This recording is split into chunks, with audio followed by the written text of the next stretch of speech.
Welcome back, world, to round 3 of the January Cannington Challenge, coming at you from Perth to Earth, and I am joined on the desk by O2 Drop podcast co-host Mark Murray. Hello, that's me. I am on that podcast.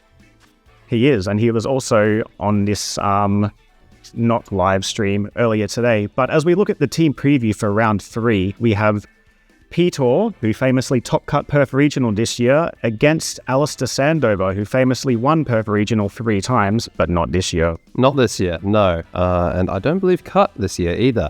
But he's still a very formidable opponent, running a fairly offensive team for what he would usually run with, I believe, triple choice item, unless I'm much mistaken. Yep. Choice Specs Maridon, Choice Scarf... No, Assault Vest Maridon. Was it? Where were the choice specs? Specs was on the Goldingo. Oh my goodness.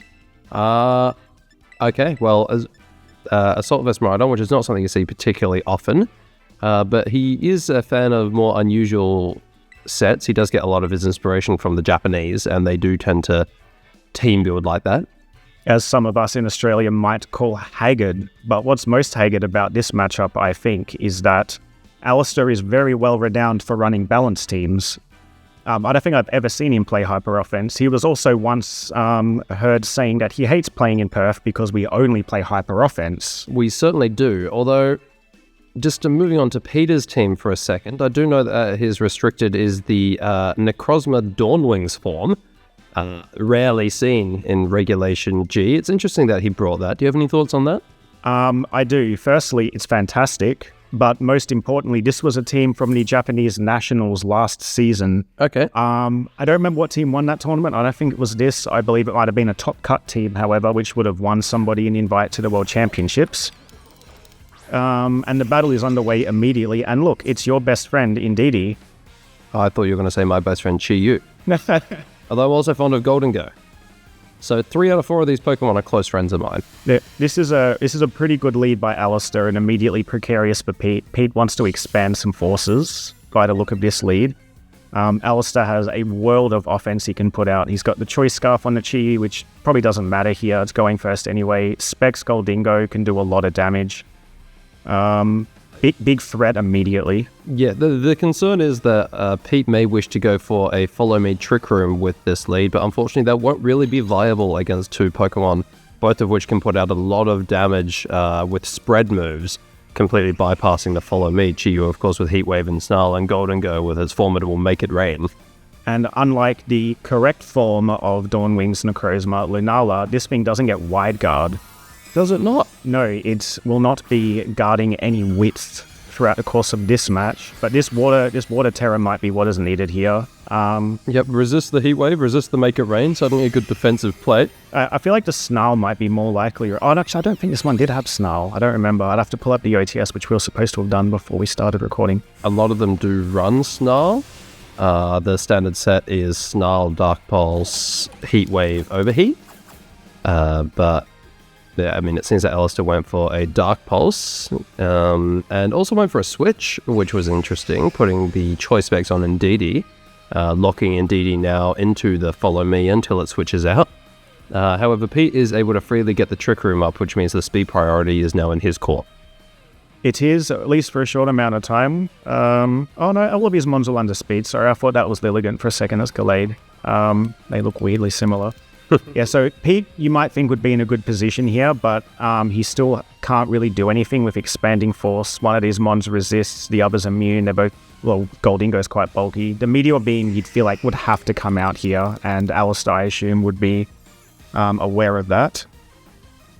I've got the set here real quick. The Chi-Yu was... No, that's Pete's team, then. We can see Pete's team. My bad. I also should apologize to our listeners. It turns out Indeedee is not locked into because Tree came Follow Me, because the choice item was put onto it after it used the Follow Me. My apologies.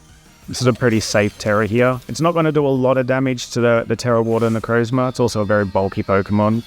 But it's going to get, as we like to say, good chip. Yep, and that is almost a KO from the neutral leaf from Necrozma. Not quite finished off by the now Choice Specs Indeedee, which really shows, despite many of its positive traits, hitting hard is not one of Indeedee's usually, although the Ndidi may or might have something to say about that. The awkward moment when Alister's so good that he calced for a Dawn Wings Necrozma.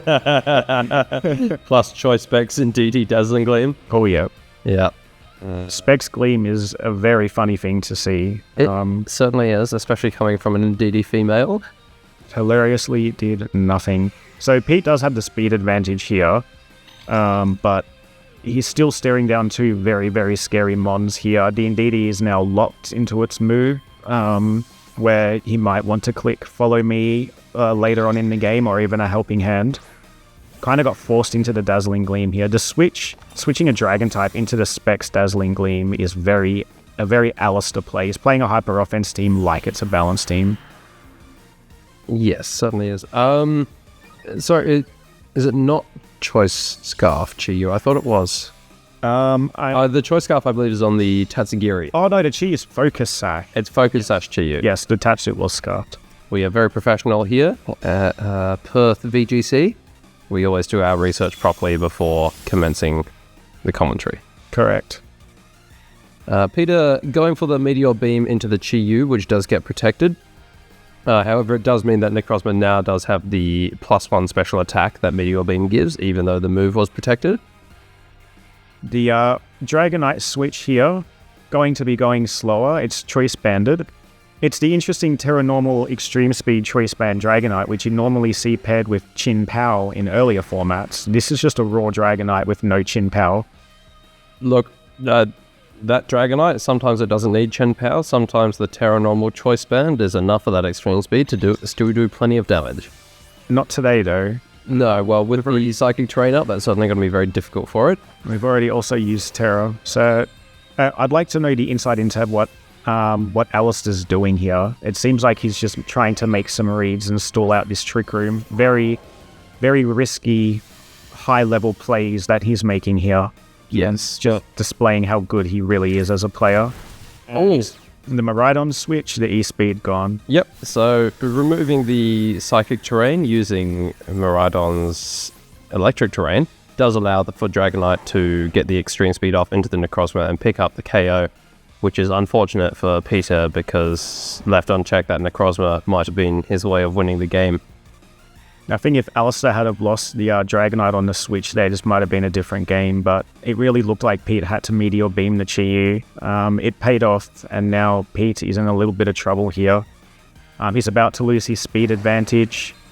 He does not have a Mon advantage. In classic Alister fashion, he just hasn't dropped a Mon yet, and great positioning has put him in a position.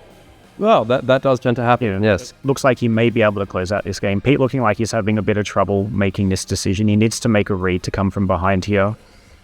Yes, well, coming uphill, trying to make the most out of your last turns of Trick Room. I imagine he's trying to think about how he can best position to reset it later in the game, as I imagine with Gallade and Ursaluna, that would be his win condition. Switching Ndidi out here does make that quite a risky play then, as Ndidi would likely be the Trick Room setter. Although I imagine Gallade probably has Trick Room as well. It most certainly does. The Ndidi is definitely just here to block the E-Speed. Pete having left the Ndidi on the field for a couple of turns, Alister knew that he could bring in the Dragonite. And then the next turn later bring in the Miraidon. Yes, and Alister switching out the Miraidon here is a fantastic play because it does allow him to continue to have terrain priority. Once Miraidon comes back out to the field, the Psychic Terrain will be removed once again. Indeed. Even though the Dragonite doesn't need the speed, it will be, it's band locked into E-Speed regardless anyway. I don't think it's taking out this Ursaluna though. Well, Ursaluna is incredibly physically bulky, so that would be interesting to see, but I have seen stranger things happen. Needs the Chin Power Terra Normal boost for that probably. But this Miraidon, Assault Vest, interestingly, won't really come into play in this matchup, but it was Terra Fairy Dazzling Gleam. Hey, won't really come into play. I think you will find us staring down a Choice Specs Dazzling Gleam and DD. True, yes. That super effective move that might do half, if it wasn't an Assault Vest, could indeed change the game here. I'd be surprised if it even did half, to be honest, but still, no threat is too small that you shouldn't pay it at least some amount of consideration when you're playing these games. I really do like the turn 1 trick here. We saw a couple of years ago Marcus Statler versus Aurelian Solar in finals of might have been Bremen Regional or something like that. And turn 1, he just clicks Trick onto an Indeedee and just locks this Indeedee into Trick Room for the entire game. It was very funny. Alister here completely disregarding the follow me, with Dragonite's extreme speed moving before the follow me does. And with Miraidon clearly targeting the Indeedee anyway, just ignoring the Ursaluna, puts Pete in a very unfortunate position, although he is able to at least take out the Dragonite here. Do you think Pete forgot about E-Speed having +2 priority over follow me? I'm not sure if he forgot.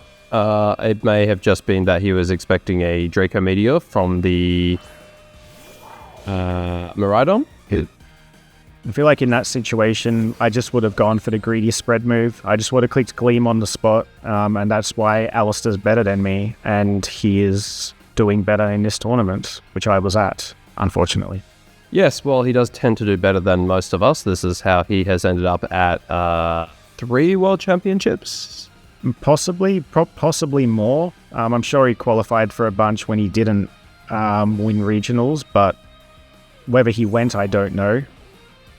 But a few. More than you and I, Mark. More than you and I combined. That is true. He does have more World Championship invitations than Jason and I put together. Yes, that is an impressive feat, if I must say so myself, given how many that a lot of these people know we have between us. So many. Being a single man, having more than us combined is exactly truly very impressive. And Alister cleaning up the remaining Pokemon on Pete's side of the field to pick up a decisive game 1. Closed out the game beautifully, playing this hyper offense team, 3 choice items, 1 assault vest, just full Diego without the protect, except without the Trick Room, making him better than Diego. Well, certainly an argument to be made there. Now, allegedly. Moving into game 2, do we expect we'll see any adjustments from Pete? I imagine he'll still be wanting to get Trick Room up as soon as possible in order to make the most of it. But he'll obviously have to play a bit more cautiously around Alice's counterplay, such as the Trick and the Extreme Speed. Yes, I think Pete might have to make an adjustment. I don't think Alister has to. The threat of the Trick immediately being able to lock the Indeedee out of being able to play the game, and then allowing Alister to target around it, instead of being worried about follow me. I think Pete might have to change up what he's doing. If he just goes follow me, Trick Room again, he's going to get tricked again. There's always every chance Alister could have been targeting the Necrozma with Trick, which would have been very funny had he gone for Meteor Beam and Indeedee clicks Trick Room. That would have been incredibly funny, yes. We can't see what he targeted. No. I would say I would expect an adjustment from Alister. The Chi-Yu Golden Go lead, very strong. However, it is not particularly good into the Lilligant Torkoal lead, which we often see with teams like this. Lilligant would just be able to get off a after you before either of Alister's Pokemon could move, and then Torkoal with Choice Specs Eruption would do devastating damage, taking out the Golden Go with no defensive terror to get away from it, and doing a significant chunk to the Chi-Yu, breaking its Focus Sash. So if I were Alister, I would definitely be concerned about that lead.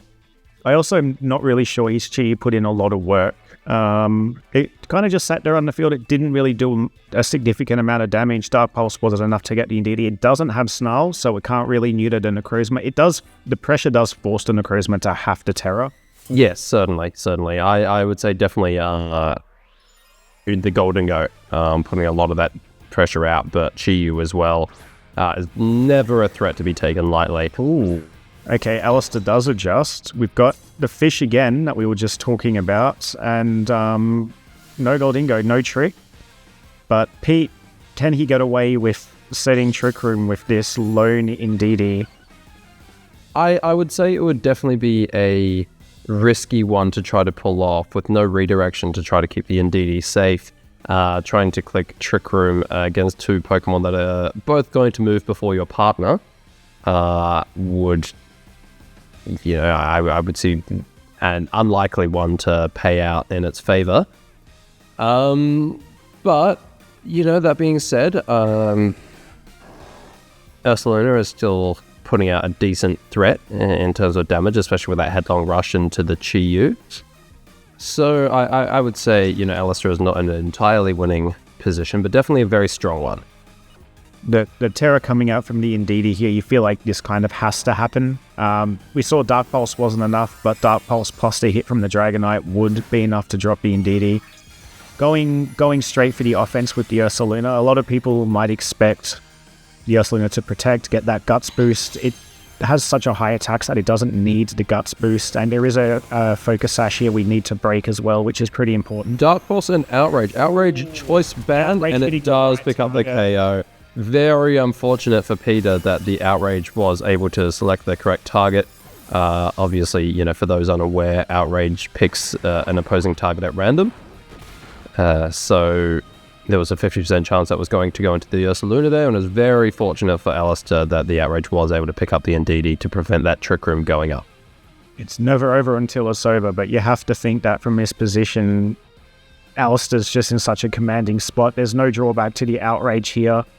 The Chi threatens a lot of damage onto the Necrozma, which probably can't come out in front of the Dark Pulse. The Galade's going to have to come out, probably try and set Trick Room. I don't know if it can live the turn. Gallade is in a precarious spot here. It has to rely on the Outrage going into the right slot because Gallade is as frail as wet tissue paper on the physical side. So you would be very concerned about hitting a Choice Band Outrage. I think even with a neutral hit, that would likely pick up a one-hit KO. Probably with the Choice Band boost, yeah. It might be frail on the physical side, but its hips don't lie. It is very specially bulky. The Chi won't do anything to it. Certainly does have Shakira hips on Gallade. And Pete, once again, going for the Trick Room, believing, I imagine, that is his win condition here. I imagine I would likely do something similar in his position, but he was at top tables while I was versing seniors, so what do I know? Yeah, and I lost to him in round 1. So what do I know as well? So there's those are truthful hips taking the Dark Pulse, and the Outrage gets to that is the again. Second correct targeting for Outrage. If you're Peetorr, you must be livid after this game. Not easily tilted, our Peetorr Vowles, but if you're in a situation where both of your Trick Room users have been taken out in a row by Outrage, you'd be at least a little miffed. Indeed. It almost seems like Alister just has that plot armor, doesn't it? Where you have a positive matchup against him, you have you make the right lead, and then you just get skill diffed, and you just get Alistered, basically. The Outrage targeting is very unfortunate. This game might have panned out differently had the Indeedee not been taken out game 1, but there was kind of the story of game 1 as well. Alister needed to make a very high intensity play to apply the pressure that he needed to be able to get through the Trick Room. Yes, I'd say so. Necrozma here in an extremely precarious situation does not have the Protect to survive, to get around the Chi-Yu, and although it does have Prism Armor, which decreases the damage of this Dark Pulse, I'm not entirely sure that will end up being relevant, as Dark Pulse is 4 times effective against Necrozma, Necrozma being both Psychic and Ghost type. 4 times effective, and that Beads of Ruin in play as well. You can't imagine that there's any world this Necrozma lives. Pete, down 2 Pokemon in 2 turns, really doesn't have a choice. He does not win if he can't get the Trick Room up. Obviously, Alister knows this as well. The aggro is going to come out to the Necrozma. And there's the Dark Pulse picking up the one-hit KO, as expected. You can have a lot of bulk and you can have Prism Armor, but not a lot of saving you from a 4 times effective Chi-Yu Dark Pulse. Yikes, the Specs Terra Steel Make It Rain, just for good measure. Three turn game. You don't see Alister play these sorts of teams very often. Usually when you play against him, you do lose, but in much more than 3 turns. Usually about 20 turns later, once he's absolutely destroyed your morale. Speak for yourself. You still managed to lose in 3 turns against his balanced teams, don't you, Jared? Yeah. Anyway, that was the end of the round. Jared is here. We'll be introducing him shortly, or in the past rather, because he'll be casting round 2. But who knows? We're not recording these in order. Yeah, no, there is no chronology in Perth. We don't understand what that word means. I didn't even say it right. I probably used it wrong. And that's going to be my sign-off.